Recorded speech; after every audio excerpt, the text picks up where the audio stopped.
Hello, you're back with me, Mike Mason of Chaosium, and Hi there, I'm Paul Fricker. hi, Paul. What we're going to talk about today, Paul? Well, I think we're going to talk about atmosphere. Ooh. Well, it is Halloween nearly, October at Well, least. indeed. And Call of Cthulhu is a game that many people, I see, ask questions on forums and contact me about, how to create an atmosphere, how to make things scary for their Call of Cthulhu games. Well, why bother making the Call of Cthulhu game scary, Paul? What's the point of that? When you go to the cinema to watch a scary film, is it brightly lit or is it dark? And when you come out and you've watched a scary film and you come out into the bright sunlight, does it feel as scary as having to walk up a dark alley? So I think your surroundings have a big impact on how you feel.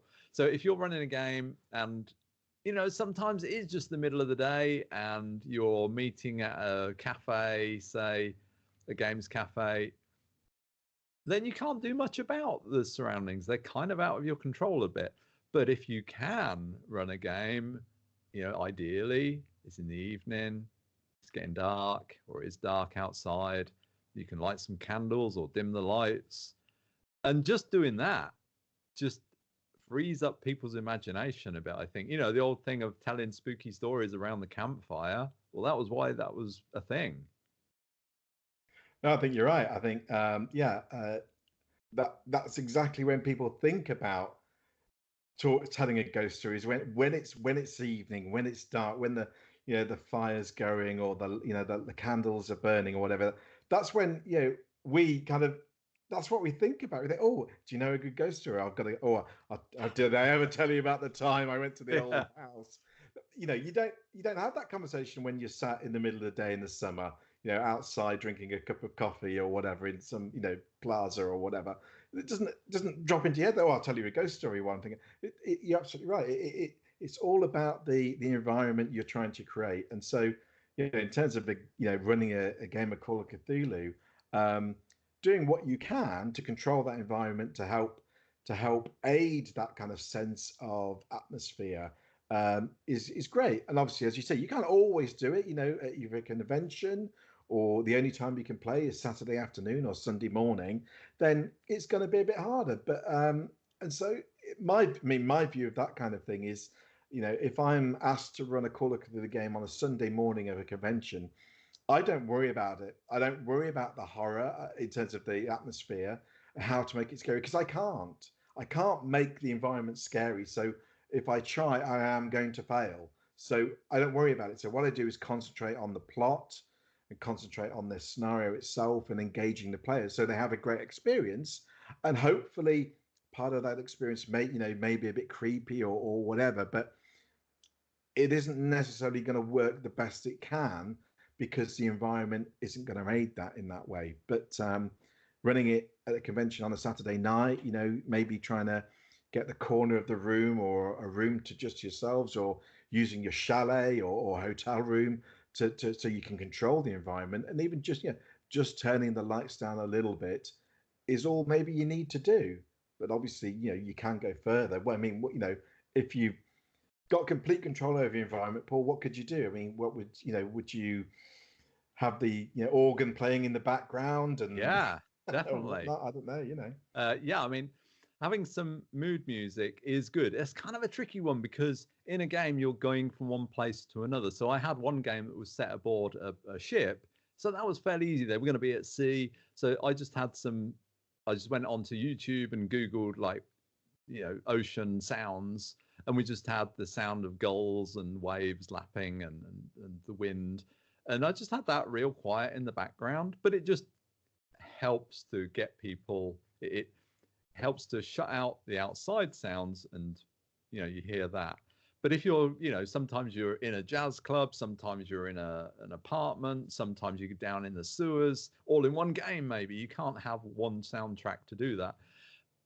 If you're really good at the tech, maybe you can have something where you can switch from one track to another, but you don't want it intruding in your running of the game. So sometimes just a bit of background music can be good. To be honest, I don't tend to use it that much. So I tend to rely on, if I'm running a game at home, subdued lighting, maybe comfortable chairs, maybe sat around a table, but just so that it kind of focuses people's imagination and emotions, because those are the two things you want to try and engage: their imagination and their emotions, and the two go together.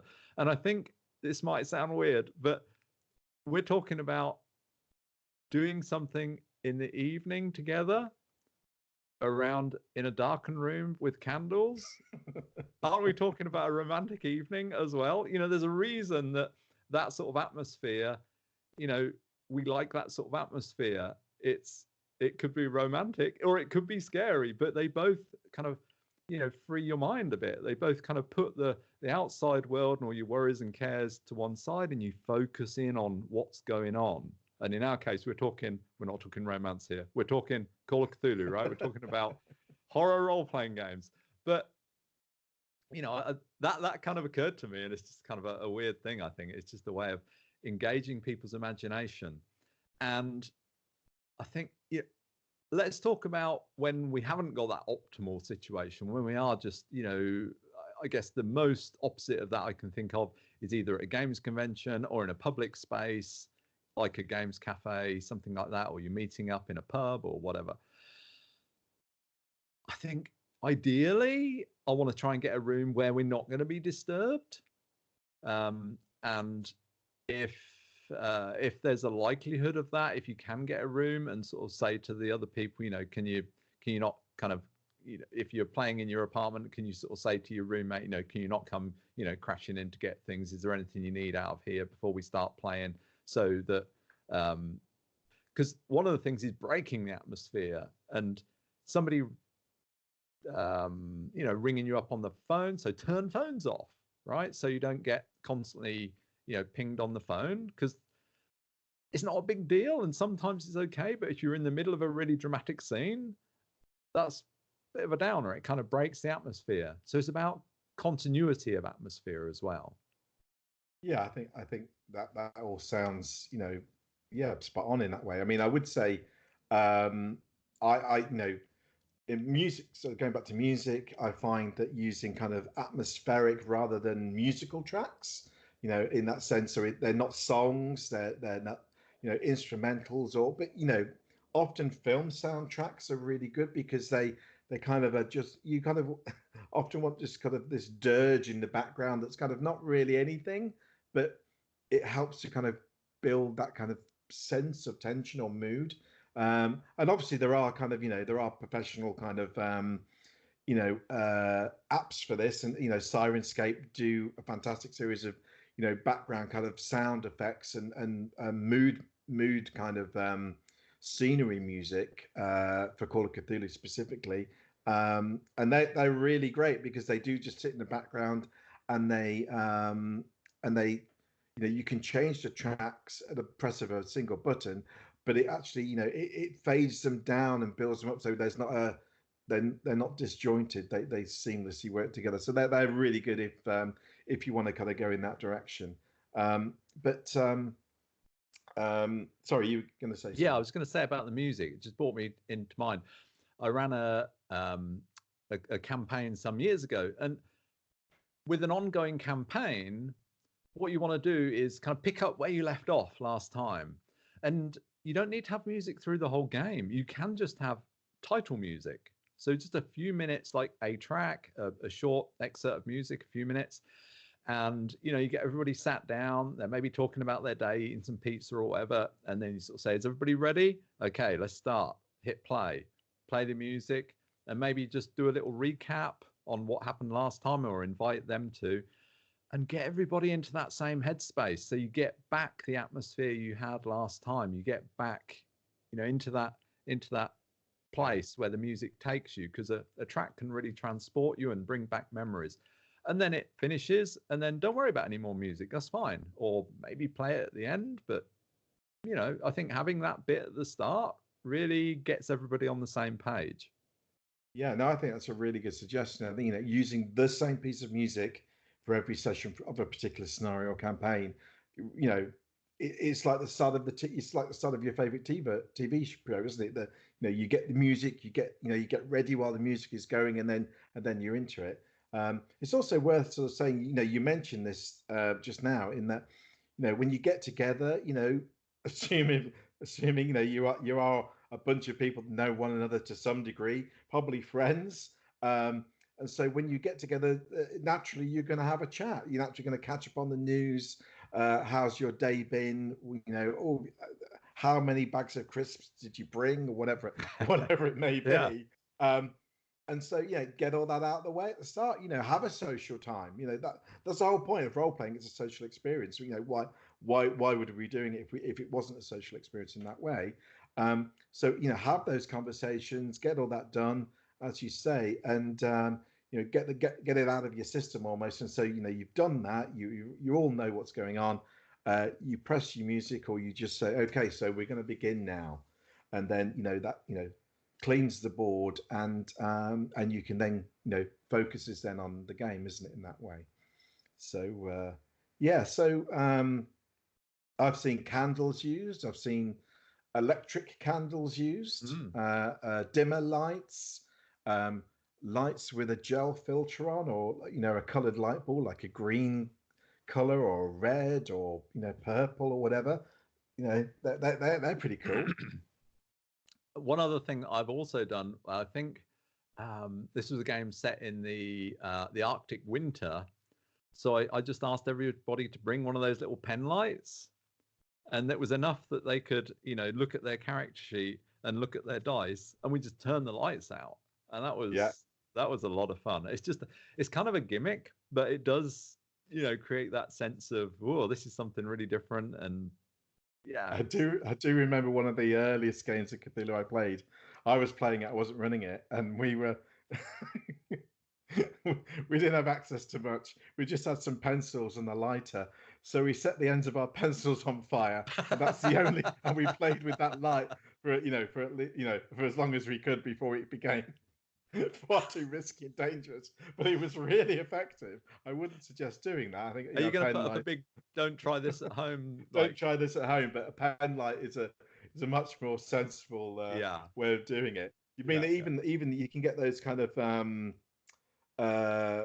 lights that are kind of like on the end of glasses. They kind of like sit over your nose. Oh my god! And there's little lights at the end of the glasses here, and just those, and they're really effective because they show up your character sheet, and they just, because they're not massive illumination, they show up the faces of the people around you in this kind of glow, and actually that can be really good for mood, because you can see but not see that well. It's I mean, I do the same thing when we have a house party here, which we're having a Halloween party soon.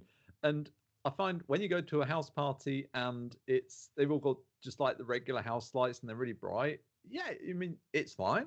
But what I do is I've got like these lighting gels, and we just blue tack those over like these lights in the ceiling, and it's all like blues and reds and so on. And it just creates this, as soon as you do that, it changes the atmosphere.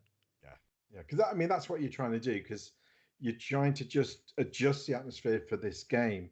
And also, I would just sort of say, in terms of other than the kind of the physical environment and so on, just to kind of go back to the core of the game itself, we call it a mystery and horror game, and often we kind of get focused on the horror element.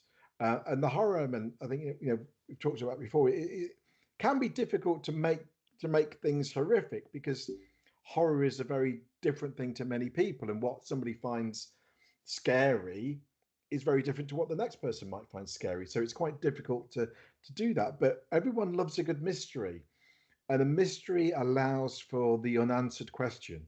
And so just presenting a good mystery where you allow the player's imaginations to start to fill in the blanks about things, or why things are happening, or what could be the cause of this, and why is everyone afraid in the game to go down the dark hall or into the cellar.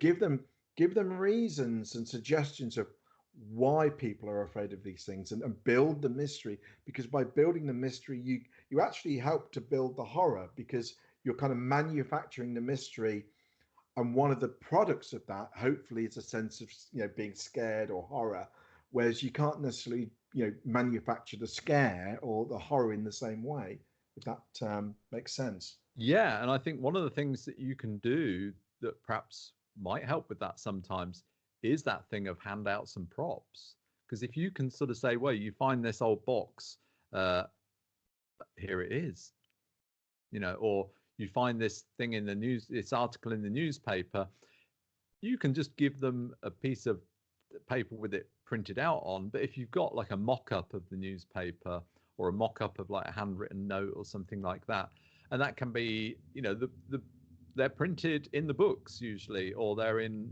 handout packs or something like that. And if we go to the extreme, like for Mask of the Nyarlathotep, the HPLHS have done a whole box full of props, some of which are really convincing. So that adds a new layer to your game. And I think when the players get those things in their hands, they're like, oh, it's almost like virtual reality. I am kind of in this other world. This is an artifact from this other world now that I'm looking at. So I think that helps to build that sense of immersion and atmosphere. No, absolutely. I mean, you can just do something really simple, like if there's a particular scene, or they enter a room and the lights go out in the game, or there are no lights on and it's pitch black, turn the lights out for 5 minutes during that scene and say, okay, this is the scene. You can't see each other. You can only speak. And or just ask them to close their eyes. Yeah, equally. Yeah, whatever works for your group, what they're kind of comfortable with. But just little, not for the entire game, but just for a couple of minutes while to get that sort of sense, and that can be quite effective. Yeah. Anything else? Yeah, I think the way you portray the non-player characters as the keeper has a big effect on the atmosphere of the game. You evoke atmosphere through playing some, if it's creepy, then it's kind of a creepy voice. If it's you just evoke the characters through the way you portray them. And that's a bit of kind of amateur dramatics, you might call it. But it can bring humor, but sometimes it can bring a sense of foreboding or concern or whatever. And I think, but ultimately what it does, it helps to build atmosphere in the game. I often find that while, for your average NPC in the game, you put on a particular mannerism or an accent or whatever that can be just normal or veer into comedy or whatever, and that's all fine. Often when you're trying to portray the deadly NPC or the really serious one, actually just speaking in a monotone voice, just because it's different to everything else you're doing, kind of just gets the player's attention. And it's just, I don't know, that kind of creepy monotone voice kind of thing can sometimes just be effective enough in that way. And it doesn't, I think we should also say that it doesn't have to be, turn up the dial to, atmosphere and horror to 10 for the entirety of the game. You can't sustain a game that way. You can't sustain that tension. You don't, in a horror film, the entire film isn't tension all the way through. There are builds to tension, there are moments of tension, and maybe only one or two in the entire film. And the same can be true for a scenario. Is that it's okay. Actually, laughter is pretty good. It means probably people are enjoying the game for a start. But laughter can build up, and then at the turn of a hat or in the next scene, it's suddenly not laughter anymore, because the seriousness of the situation, the drama, the tension, the horror suddenly becomes apparent, and so that change from laughter to kind of tension is great. It's actually even more effective than it would have been without the laughter, perhaps. Yeah, and sometimes make the transition sudden. So just suddenly go like dead serious and look at the player and ask, a really deep question, just sort of out of the blue, and they're like, oh, it's just changing the tempo and taking control of it as keeper. Sometimes you're almost like conducting the orchestra or something. Yeah, absolutely. Yeah, you're trying to guide. You're players will take the cue from the keeper in this way, that you as you change your tone or the way you're delivering the information, they will take that cue. It's it's what we do in terms of human communication. If somebody's sitting there crying in front of us, we naturally feel something about that, or if they're laughing, we have a reaction to this. So changing your tone and being a bit creepy in your delivery or whatever it may be, or asking a very kind of disjointed question in the way that 1 minute you're laughing and suddenly you're like, well, so what are you doing about the hand on your shoulder that you hadn't mentioned before? Just change their perspective. And if you don't speak in character as keeper, then your players probably aren't going to either. But as soon as you start doing it, they'll reflect it back to you. And it's not essential. I mean, you don't have to speak in character, but I prefer it. Yeah, I mean, do what's comfortable, and most people start off just being themselves and playing the characters that way, and then as you get more experience and you kind of more comfortable, then those kind of characters kind of come, don't they? I think that's kind of natural progression. So. Yeah. Okay, well, I think that's probably all we can say about atmosphere for now. But thanks for joining me, Paul. See you again soon. Yeah, see you next time. Thanks for watching. Bye.